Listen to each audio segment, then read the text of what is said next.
Selamat datang di channel ini dan selamat hari Minggu. Sahabat-sahabatku yang terkasih, pada hari Kamis tanggal 26 September kemarin, komunitas kami mengunjungi Secret Heart Tutorial Center.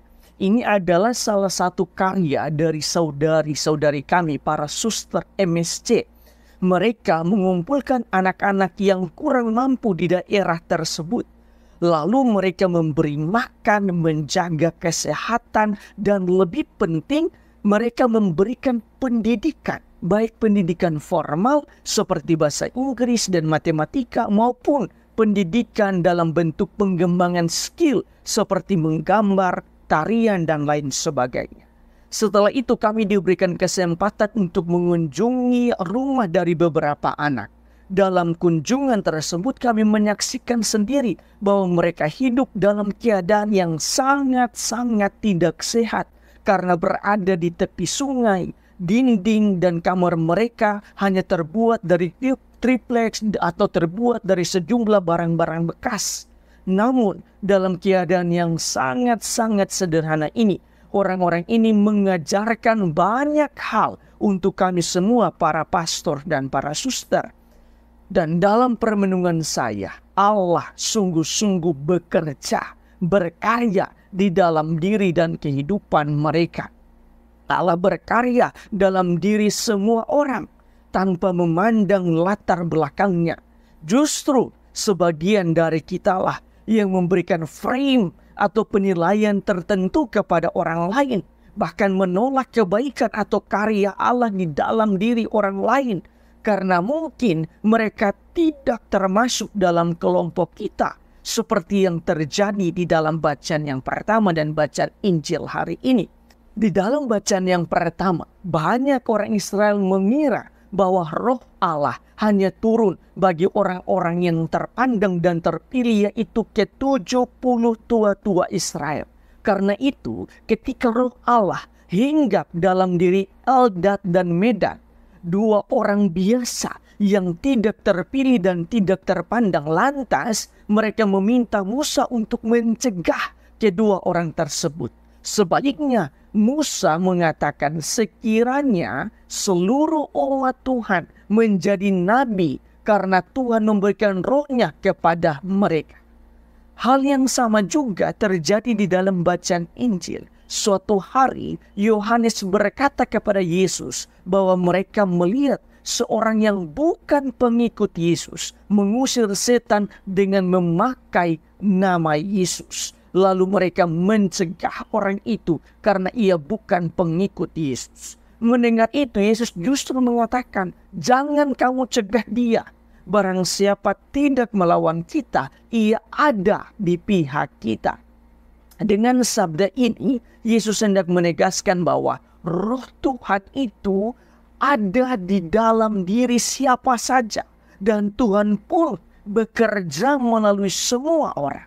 Karena itu yang paling penting ialah jangan kita menghalang-halangi orang lain untuk berbuat baik walaupun mereka berbeda dari kita. Sahabat-sahabatku yang terkasih, berdasarkan bacaan-bacaan hari ini, marilah kita merenungkan sejumlah rema permenungan. Pertama, di dalam bacaan pertama, Musa mengkritisi orang-orang Israel yang mengira bahwa roh Allah atau roh Tuhan hanya berkarya di dalam diri para tua-tua. Padahal roh Tuhan juga berkarya melalui siapa saja di dalam kehidupan ini. Di dalam pengalaman kunjungan di rumah-rumah para anak-anak yang diasuh oleh para suster-suster MSC, saudari-saudari kami, salah satu teman pastor sempat bertanya kepada salah satu keluarga ketika kami sedang berbincang-bincang dengan mereka. Ia bertanya, apakah di tempat ini aman? Karena mereka tinggal di daerah yang sangat terpencil di tengah hutan. Dan ibu keluarga itu menjawab, keadaannya memang tidak aman, tetapi kami tetap aman. Kalimat ini menyentuh saya. Dan seketika saya menemukan kekayaan kasih Allah di dalam kehidupan mereka. di dalam kesederhanaan, di dalam keadaan yang tidak aman, di dalam situasi yang serba kekurangan. Tetapi Tuhan tetap menjaga mereka dengan berbagai cara. Kesederhanaan mereka sungguh-sungguh berbicara banyak hal kepada saya. Kekurangan-kekurangan mereka justru memperlihatkan kekayaan cinta kasih Allah di dalam kehidupan mereka. Ini adalah bukti bahwa Tuhan bekerja. Tuhan pun berkarya melalui banyak orang, siapa saja, bahkan di dalam diri dan kehidupan orang-orang yang sangat sederhana. Kedua, di dalam bacaan Injil, Yesus mengkritisi para muridnya yang menghalang-halangi orang lain untuk berbuat baik. Bagi Yesus, walaupun mereka bukan bagian dari kelompok kita, tetapi jangan menghalangi mereka untuk berbuat baik.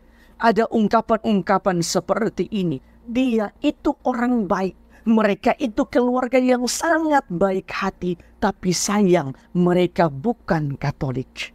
Atau ada yang lagi viral di Indonesia, ungkapan yang mengatakan bahwa yang bukan bagian dari agama kami tidak masuk surga sekalipun mereka berbuat baik. Seolah-olah masuk surga itu adalah kewenangan manusia dan agama tertentu.